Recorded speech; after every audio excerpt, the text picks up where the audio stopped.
dosen pengampu mata kuliah anti korupsi di Universitas Pesantren Tinggi Darul Ulum Jombang.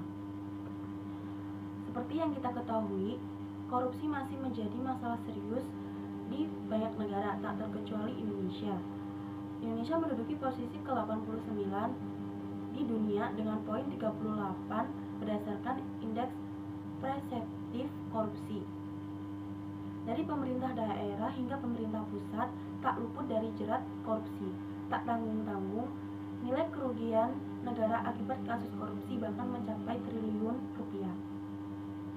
Di sini saya mengambil satu kasus, yaitu kasus Jiwasraya, kasus korupsi yang menjerat PT Asuransi Jiwasraya atau Persero menjadi sorotan publik dalam beberapa akhir hari ini.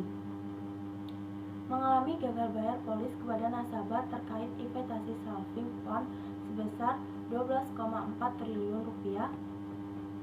Produk tersebut adalah asuransi jiwa berbalut investasi hasil kerjasama dengan sejumlah bank sebagai agen penjual. Akibatnya negara mengalami kerugian lebih dari 13,7 triliun rupiah.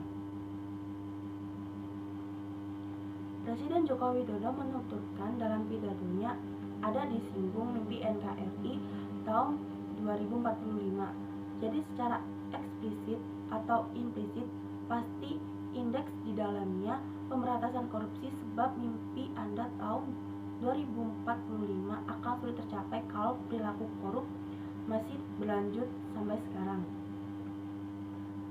Meski cita-cita Indonesia sejahtera sebagai yang dituangkan pendiri bangsa dalam pembukaan Undang-Undang 1945 belum terwujud sempurna, namun seluruh rakyat Indonesia tak boleh menyerah untuk tetap berkomitmen mewujudkannya.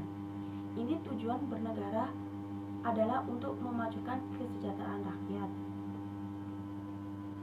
Oleh karena itu, Indonesia sejahtera akan terwujud apabila dibentengi komitmen kuat anti korupsi seluruh rakyat dalam seluruh kehidupan berbangsa dan bernegara. Rakyat Indonesia, terutama generasi muda, harus yakin bahwa kita bisa mencapainya. Jadi generasi muda sekarang harus berpegang teguh dalam melakukan tindakan anti korupsi itu.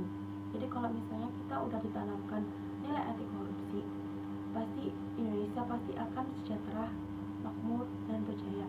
Jadi kalau menurut saya, pelajaran anti korupsi sejak ini itu harus dituangkan agar Indonesia itu sejahtera, agar Indonesia itu terhindar dari kasus-kasus korupsi. Jadi kasus-kasus korupsi di Indonesia tuh bakalan luntur jika kita menerapkan sistem anti korupsi di diri kita. Jadi kalau sistem anti korupsi di diri kita mendarah daging, pasti Indonesia akan menjadi negara yang sejahtera, makmur, dan adil.